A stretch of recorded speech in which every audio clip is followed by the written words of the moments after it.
Deuxième partie, principe de fonctionnement de l'alternateur. On a déjà dit que dans les alternateurs, l'inducteur est un électron aimant alimenté en courant continu. Et aussi, on a vu qu'un alternateur transforme d'une énergie mécanique de rotation caractérisée par le couple et la vitesse oméga en énergie électrique caractérisée par la tension et le courant I de fréquence F.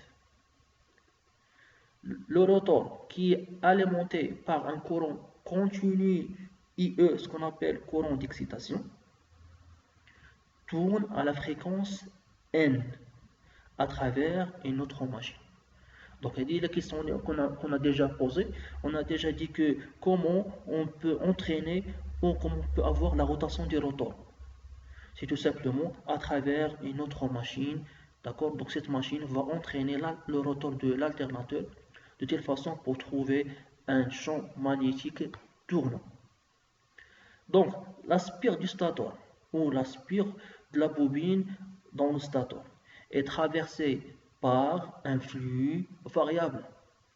Le flux variable ou le rotor parce que le rotor qui a un champ magnétique tournant ou variable. D'où la création d'une FEM induite. La création d'une tension tout simplement induite qui crée au borne du bobine du stator. Ça veut dire quoi? Ça veut dire que le stator est constitué de 3 bobines. Les 3 bobines qui ont un champ magnétique tournant ou variable. Donc il y a un flux variable في السبير ديال لي بوبين ديجا شفنا هاد لا نوسيون غادي نلقاو بانه au bord de chaque bobine نلقاو une tension E, ce qu'on appelle FEM induite. D'après la loi de Lenz, déjà شفنا هاد la relation, d'après la loi de Lenz قال لك بانه la variation du flux dans les spires de la bobine au cours du temps va créer ce qu'on appelle une tension FEM. Pour résumer le principe de fonctionnement de l'alternateur, on va voir une petite animation qui représente un alternateur très simple.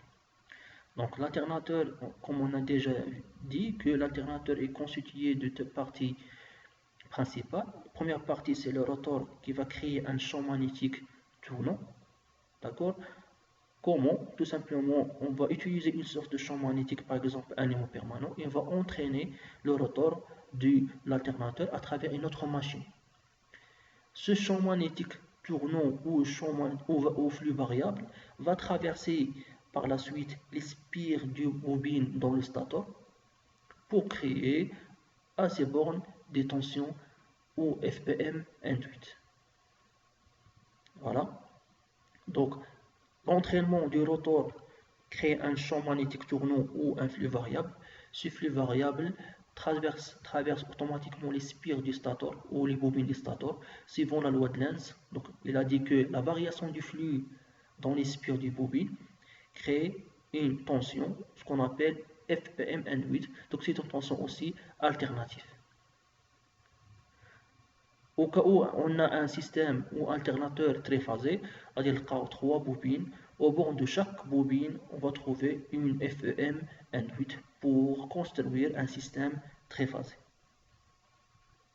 Pour calculer la valeur efficace de la FEM induite,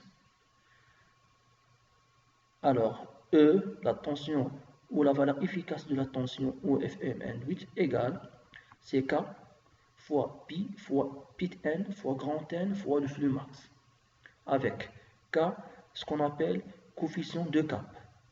Donc c'est un coefficient qui caractérise la machine ou les caractéristiques de la machine. Pi, tout simplement, nombre de paires de pôles. Petit n, c'est une vitesse de rotation en tours par seconde. Avec grand N, c'est le nombre de conducteurs actifs par enroulement. Donc chaque enroulement est constitué de 2 conducteurs. Donc le nombre de conducteurs de la machine, correspond à grand N, fois le flux max. Donc c'est le flux utile maximal sur un pôle. On peut simplifier cette écriture.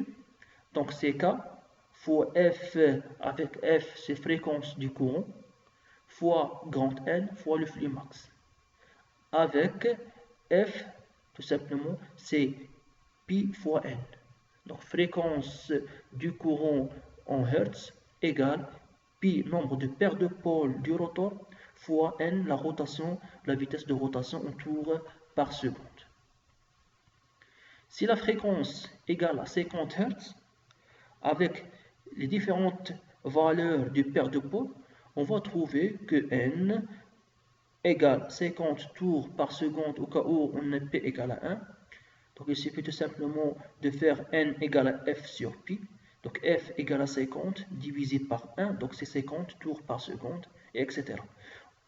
Concernant la vitesse en tours par minute, tout simplement il suffit de multiplier 50 fois 60 pour avoir n en tours par minute, donc c'est 3000 tours par minute.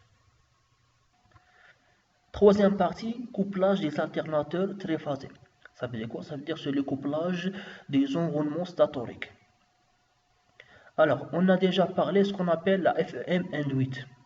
Donc, c'est une tension que maintenant générée par chacun des enroulements. Donc, tout enroulement dans le stator crée ce qu'on appelle une tension FEM induite. Alors, cette tension induite égale à la tension simple, c'est le couplage en étoile. Il y a un couplage en étoile. Donc, au bord de chaque enroulement, on va trouver la tension induite.